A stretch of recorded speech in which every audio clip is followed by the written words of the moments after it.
Once again, a happy morning, children. This is Unit 7, Heat, Part 1 session. Okay. So, what is heat? Do you have any idea about heat? So, you have a mind map for heat here with colorful sketches. You can see the effects, sources, and conductions, contractions, hotter, colder, that gives you the temperature. So everything in a shorter form as a mind map here. So after completing the lesson, you can able to understand the nature, effects, then differentiate the conducting powers, then explain conduction using kinetic energy, and then you can describe the experiments based on this heat, and you can understand the concept of radiation at the last, and you can define specific heat and thermal capacity, and so on. So what is heat? First of all substances in our surroundings are made up of molecules, right? So these molecules are generally at motion and possesses kinetic energy. So at the same time, each molecule exerts a force of attraction on other molecules, and so they possess potential energy, and this internal energy is called heat energy. This internal energy is called heat energy. Okay.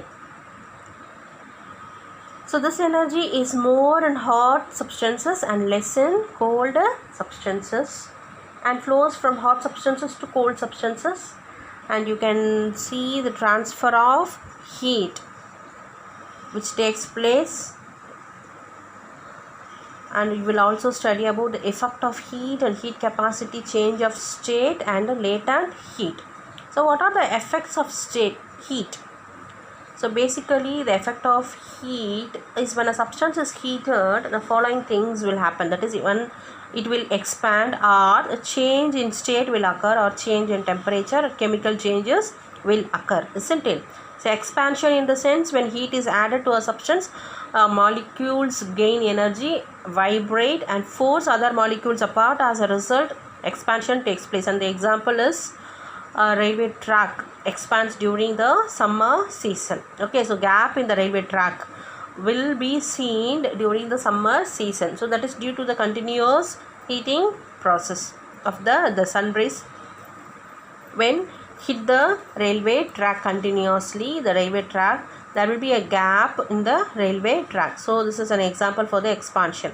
Then change in state. So in lower classes you would have studied solids get converted to liquid, and liquid to gaseous state, and again gaseous to, when condensed, it becomes again solid state. Okay, so this is called as change in state. And then there will be a change in temperature. Okay, so heat energy is added to a substance, kinetic energy of its particles increases, and so the particles move at higher speed. So when heat is removed, the molecules lose heat and its temperature falls. So this will explain you about the change in temperature. Then chemical changes. So since heat is a form of energy, it plays a major role in chemical changes. So when we cook food, we light the wood, isn't it?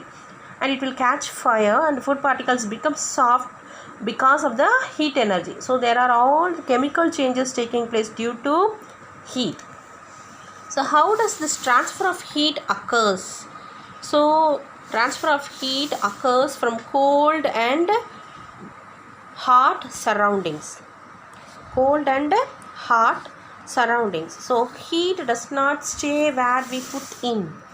Hot things get colder and cold things get hotter, isn't it? So heat transfers takes place in three ways. So we are going to see in brief the three ways of transfer of heat. So the first one is conduction, then the next one is convection, then radiation. So in brief, now we will see all these transfer of heat. So this is the transfer of heat that takes place in three ways. Here you can see transfer of heat in the middle, where it has a process of radiation, conduction, convection, conductor, and insulators. But basically we are going to see only these three things, that is convection, radiation, and conduction. So convection takes place in solid state, and radiation through gaseous particles, and conduction through solid particles. Okay, so how does transfer of heat takes place in radiation? Through gaseous particles, and in conduction through solid particles, and in convection in liquid particles. Okay, so what is the conductor and insulators given here? Conductor is nothing but which allows heat to pass, and the example is copper, okay, which conducts heat energy. Those substances are called as conductor, and the example given here is copper. So what are insulators? Which do not allow heat energy, which does not conduct heat energy, that are called as insulators, and the example is carbon. Okay, so in brief, now we will see, first we will see about conduction, then convection, and then radiation. So let me first see about conduction. So what is conduction? A process of transfer of heat in solids from a region of higher temperature to a region of lower temperature without the actual movement of molecules is called conduction. So this is the definition for conduction. So what is conduction? Process of transfer of heat in solids from a region of higher temperature to a region of lower temperature without the actual movement of molecules is called conduction. And clearly it is shown here in the picture. When a pan is getting heated, the handle also get heat. So this is called, the handle conducts the heat energy. The whole apparatus is conducting the heat. Okay, so when you touch the handle, severely you will get burnt. Okay, so such process is called as conduction. So conduction takes place when there is temperature difference between the objects, and when heat is conducted in the area of the object is large, and the conduction is, it is a slow process actually. Then metals are very good conductors of heat, and liquids and gases also conduct heat but very slowly. So now we will see what are the conduction that we face in our day-to-day life. Okay.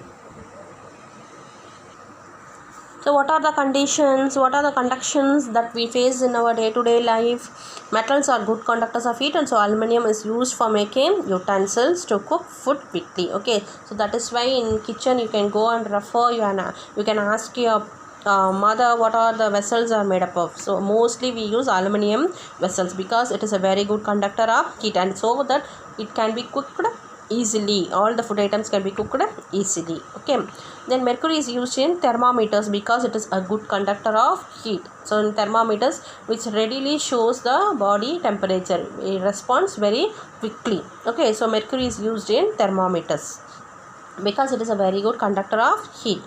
Then the third one is we wear woolen clothes in winter to keep ourselves warm, isn't it? So during rainy season and this winter season we wear woolen clothes. Why? Because it produces heat. So air, which is a bad conductor, does not allow our body heat to escape. Okay, so now we will see convection. What is convection? So convection in air. First we are going to see convection in air, and there is a picture based on this convection in air. So you can see air heated by the ground. Okay, so cold air descends, cold air comes down, and the warm and low density air goes up. So this is a cyclic process, it continuously comes down and goes up. So this process is, when heated up, it automatically goes up, and when it cools, naturally it comes down. Okay, so cold air descends and the warmer and the low density air started rising up. So this process is called as convection. And this convection in day-to-day life, what we are facing is that the process what we use in our day-to-day life is, one is in hot air balloons. So hot air molecules at the bottom of the balloon gets heated by a heat source and rise. As a warm air rises, cold air is pushed downward and it is also heated. So when hot air is trapped inside the balloons, it rises. So this air balloon uses this convection process. Okay, this, when the balloon is heated up, the air inside the balloon gets warmer and it starts rising. Okay, so which is trapped inside the balloon, and it helps the balloon to go up. Then breezes. So during daytime, the air is contact with the land becomes hot and rises. Now the cool air over the surface of the sea replaces, and it is called as sea breeze. And during night time, air above the sea is warmer. As the warmer air over the surface of the sea rises, cooler air above the land moves towards the sea, and this is called as land breeze. This is an important question, may be asked in 2 mark children. Explain what is land breeze and what is sea breeze. Okay, so this is a very important question. Is it clear? So then we will see how do winds, and there is a picture for the sea breeze and the land breeze. How do winds act in the process by using the process convection? So air flows from area of high pressure to area of low pressure. The warm air molecules over hot surface rise and create low pressure. So cooler air with high pressure flows towards low pressure area, and this causes the wind to flow. Then chimneys, tall chimneys are kept in kitchen, isn't it, and in industrial furnaces. The hot gases and the smoke are lighter, they rise up in the atmosphere. Then we will come to the process radiation. So what is radiation? It is a method of heat transfer that does not require particles to carry the heat energy. Okay, so here heat is transferred in the form of waves from hot objects in all directions. So radiation consists of electromagnetic waves traveling at the speed of light, and thus radiation is the flow of heat. So define radiation, 2 mark question. So radiation is the flow of heat from one place to another by means of electromagnetic waves. So what is radiation? Is the flow of heat from one place to another by means of electromagnetic waves. The transfer of heat energy from the sun reaches us in the form of radiation. Okay, how does we get the hot rays from the sun? Through radiation. So radiation is emitted by all bodies above 0 Kelvin. Some objects absorb radiation and some other objects reflect them. So how does radiation help in our day-to-day life? So white or light colored cloths are good reflectors of heat, and they keep us cool during summer.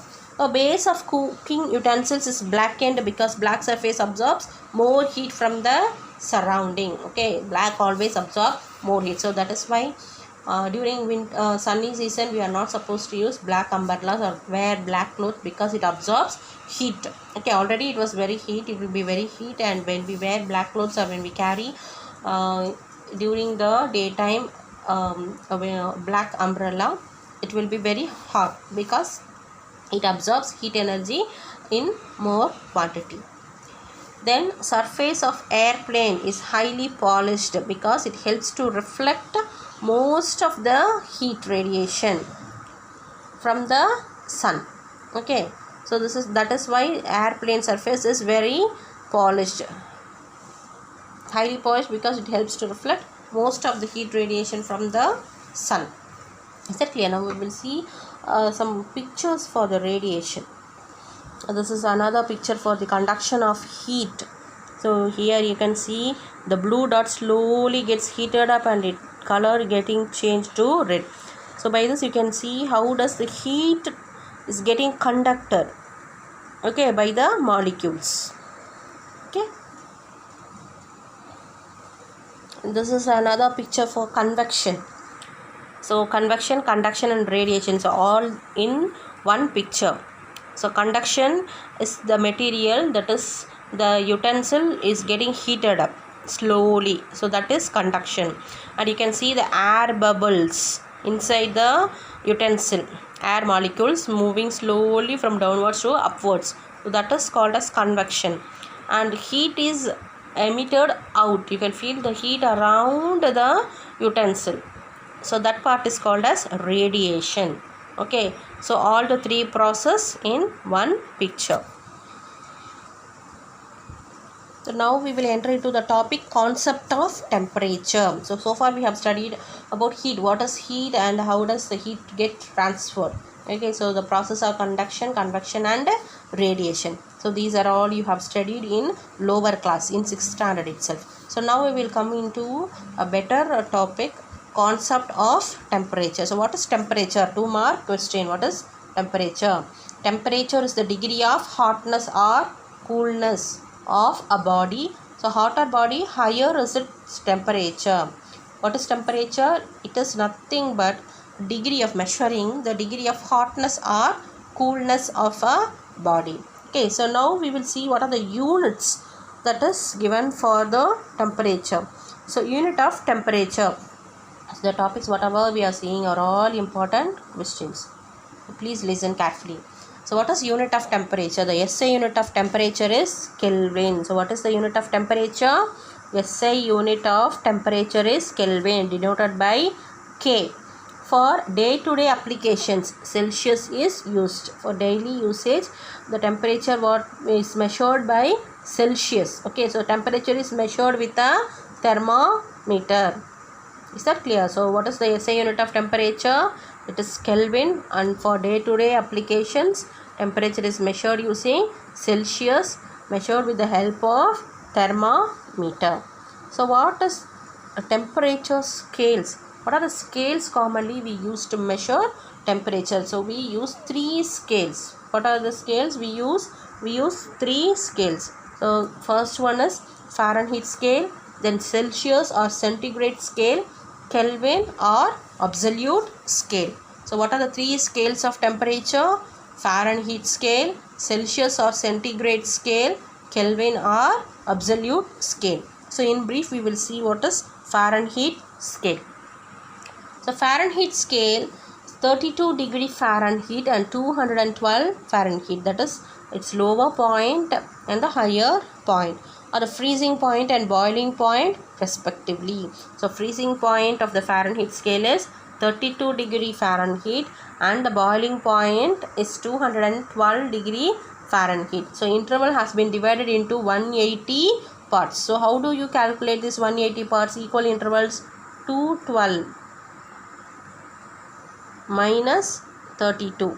Okay, so you will get 180. So what are the equal parts in Fahrenheit scale? It is divided. Interval has been divided into 180 parts. Is that clear? Then Celsius. So Celsius temperature scale. In Celsius scale, also called centigrade scale, that is you have the reading from 0 degree Celsius and 100 degree Celsius. That is freezing point is 0 degree Celsius and boiling point is 100 degree Celsius. So it is interval is between divided into 100 parts, and the formula to convert the Celsius scale to Fahrenheit scale, very important formula. So F is equal to 9 by 5 C plus 32. 9 by 5 into C plus 32. So this is the formula for converting a Fahrenheit scale to Celsius scale. Okay, sorry, Celsius scale to Fahrenheit scale. So now we will see the formula to convert a Fahrenheit scale to Celsius scale. That is C is equal to 5 by 9. So reverse of this. 5 by 9 F minus 32. C is equal to 5 by 9 F means Fahrenheit minus 32. Okay. Then Kelvin scale, that is otherwise called as absolute scale. So Kelvin scale is known as the absolute scale. On the Kelvin scale, 0 Kelvin represents absolute zero, the temperature at which the molecules of a substance have their lowest possible energy. Okay, at 0 Kelvin. The solid, liquid and gaseous states of water can coexist in equilibrium at 273.16 Kelvin, 273.16 Kelvin. Okay, so Kelvin is defined as 1 by 273.16 of triple point temperature. So these values are very important. So how does Kelvin define? Kelvin is defined as 1 by 273.16 of the triple point of temperature, and the formula for converting a Celsius scale to Kelvin scale is K is equal to C plus 273.15. So these values and the definitions are very important. And down you have a picture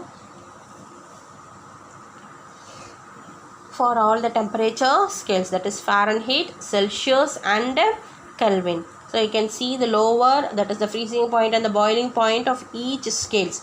So in Fahrenheit scale, you can see 0 degree, that is 32 degree Fahrenheit to 212 Fahrenheit. Celsius is 0 degree Celsius to 100 degree Celsius, and Kelvin is 273.15 to 373.15. So this is the boiling point of water, freezing point of water, and this is the absolute zero. So in Kelvin, absolute zero is 0K, whereas in Celsius it is minus 273, whereas in Fahrenheit is minus 460. All these values will be useful to solve the problems. Is that clear? So now we will see what is absolute zero. So now we have seen here in Kelvin scale, you have a value 0 Kelvin, that is called as absolute zero, right? So what is absolute zero? This is an important definition. What is absolute zero? The temperature at which the pressure and volume of a gas theoretically reaches zero. What is that? The temperature at which the pressure and volume of a gas theoretically reaches zero is called absolute zero, and it is shown here through graphical representation. Okay, so all the three lines, that is gas 1, gas 2 and gas 3, reaches 0 point, that is at minus 273.15. so such a particular point, and you can see all meet the 0 point and the pressure. Okay, so this is called as variation of pressure, that is pressure with the temperature. The graph is plotted between pressure and temperature. So for all the gases, pressure extrapolates to 0 at the temperature minus 273.15 degrees Celsius, and it is known as absolute zero or 0 Kelvin. So some baselines temperature in the three temperature scales are shown here in the tabular column. So this is also an important tabular column. Boiling point of water is in Kelvin 373.15, Celsius it is 100, and Fahrenheit 212. Melting point 273.15, and in Celsius it is 0, Fahrenheit 32. Absolute zero is 0 in Kelvin, and here in Celsius it is minus 273 and minus 460 in Fahrenheit scale. Okay, so based on this you have a problem down here. So what is problem 1? Convert the following 25 degrees Celsius to Kelvin. The second one 200 Kelvin to degree Celsius. So first let me see temperature, that is Tk Kelvin is equal to T degree Celsius plus 273.15. So Kelvin, temperature of Kelvin is equal to, here it is given as 25 degrees Celsius, isn't it? So 25 plus 273.15, which is 298.15 Kelvin. The very simple, straight, you are substituting the value here and adding both the values, you will get the answer. So now we are going to convert Kelvin to Celsius, the second one. So T degrees Celsius is equal to Tk minus 273.15. So Tk value is 200. So 200 minus 273 is minus 73.15 degree Celsius. Then problem 2, convert the following 35 degrees Celsius to Fahrenheit and 14 degree Fahrenheit to Celsius. So temperature of Fahrenheit is equal to Celsius into 1.8 plus 32.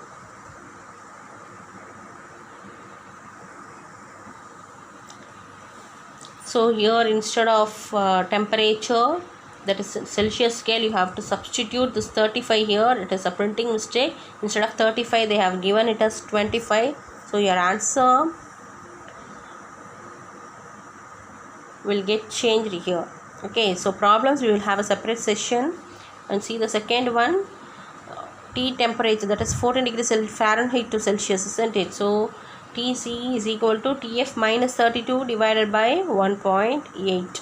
So 14 minus 32 divided by 1.8, which is minus 10 degree Celsius. So for problems, all the problems will be explained again in brief as a session 3. Okay, so the next topic is specific heat capacity. For till now we will complete the session part 1 up to here, and I request you all to go through all the definitions and this temperatures, values of temperature and the definitions of each and all the three scales. Okay, that is Fahrenheit, Celsius and Kelvin scale. So you must be thorough with all the Kelvin, Celsius and Fahrenheit scales, that is its boiling point and melting point and also absolute value for all the three scales. Then only you can able to solve the problem. And you have a conversion formulas also. You must be thorough with all the three formulas. Okay children, so go through up to page number 84.